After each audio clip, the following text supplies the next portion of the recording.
নমস্কার বন্ধুরা, আজকের কবিতার নাম পরিবেশ দূষণ মুক্ত সমাজ। লেখা ও পাঠে গোপাল দাস। পরিবেশ দূষণ মুক্ত সমাজ আমাদের সকলের অধিকার। স্বচ্ছ বাতাস, স্বচ্ছ আকাশ, শুদ্ধ অক্সিজেন আমাদের একান্ত কাম্য।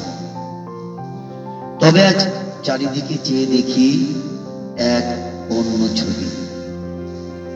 বায়ু দূষণ প্রতি পদে পদে আয়ু ক্ষয় করে চলেছে। জল দূষণ সেও ভীষণ মারাত্মক। পানীয় জলের অভাব দেখা দিচ্ছে চারিদিকে। জল দূষণ জলজ প্রাণীর বাস্তুতন্ত্র নষ্ট করেছে।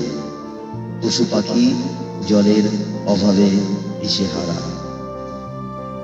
মৃত্তিকা দূষণ সেও কোনো অংশে কম যায় না। কীটনাশক সার, ওষুধ ব্যবহারের ফলে মাটির উর্বর শক্তি নষ্ট হচ্ছে। মাটি তার নিজের বৈশিষ্ট্য হারাচ্ছে। প্লাস্টিক দূষণ আজ বিরাট আকার নিয়েছে। সহজে নষ্ট হয় না, বহুকাল পরিবেশে জমতে জমতে বিরাট আকার নেয়। নদী নালার জলে গতি থামায়। সবকিছু মিলেমিশে পরিবেশ দূষণ আজ খুবই ভীষণ ব্যাধি হয়ে দাঁড়িয়েছে। এর সমাধানের পথ কোথায়?